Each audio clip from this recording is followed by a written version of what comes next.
New video देखने के लिए चैनल को अभी सब्सक्राइब करें। धन्यवाद।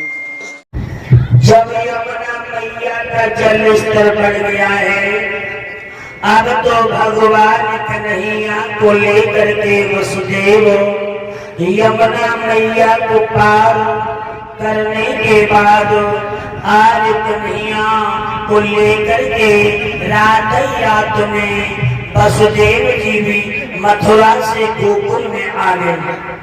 गोकुल में जब आ गए तो यशोदा की कोख से एक कन्या हुई। वसुदेव जी ने क्या किया, कन्हैया को छबड़ा से निकाल लिया और कन्हैया को मैया यशोदा के आज पास में लिटा दिया है। उस यशोदा की कन्या को लेकर के रात में वसुदेव मथुरा के कारागृह जेल खाने में आ गए। जब तक भगवान कन्हैया यानी गोकुल में नहीं पहुंच पाए, पूरी मथुरा नगरी पर निंदा सा लगा रहा, यानी सब नींद में सो रहे थे। जब कन्हैया गोकुल में पहुंच गए और जैसे यशोदा की कन्या को लाने के बाद आज वसुदेव ने देवकी की गोदी में डाला, पहरेदार जाकर फाटने लग गई और यशोदा की कन्या जो है रोने लगी।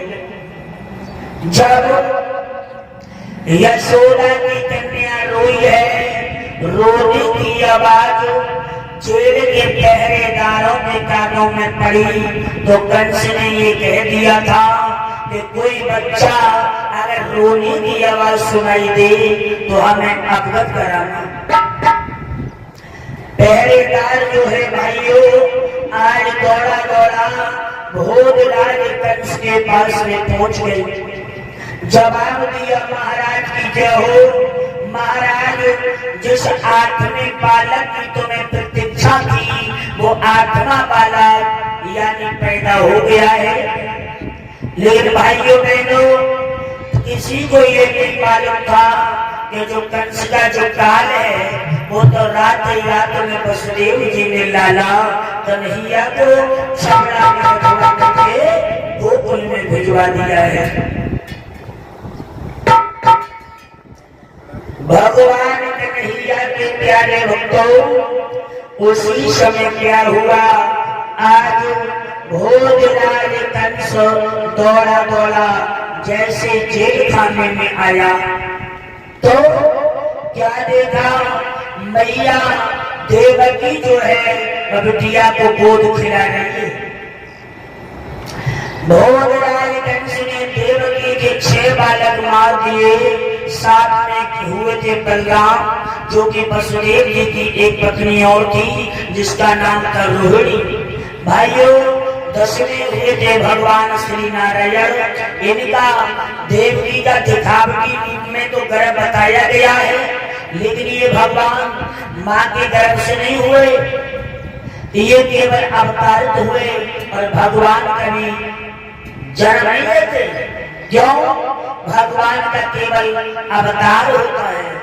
जिस समय भगवान अवतार लेने से पहले मथुरा के कारागृह जेल खाने में आए, ये कहा कि मैं तुमसे ये कहने आया हूँ कि जब मेरा अवतार हो जाए तो मुझे गोकुल में नंद बाबा और यशोदा के यहाँ भिजवा देना। मैं ये वचन देके जा रहा हूँ, एक दिन तुम्हारे हाथों की हथकड़ियां, पैरों की बेड़ियां तोड़ूंगा और मामा कंस को मिला के छोड़ूंगा। भाइयों, इतना कहकर के भगवान कन्हैया छोटे से बड़े के देवकी की गोदी में गिरे थे, जो भागवत में लिखा है, केवल वो मैं बता रहा हूँ, ना कि भगवान माँ के गर्भ से हुए, क्योंकि भगवान कभी गर्भ में नहीं आते, क्योंकि गर्भ जो बताया है वो एक नरक है। और जब भगवान और हम अगर गर्भ में आने लगे तो हम में और भगवान में भला कोई फर्क नहीं होगा। इसलिए भगवान का कभी जन्म नहीं होता, भगवान का जब होता है तब अवतार होता है। पृथ्वी पर जब ज्यादा पाप अत्याचार होने लगता है तब भगवान अवतरित होते हैं। जब जब पृथ्वी पर घोर अत्याचार होता है तभी भगवान का अवतार होता है। भोगराज कंस आगे बढ़ा और भोगराज कंस ने भाइयों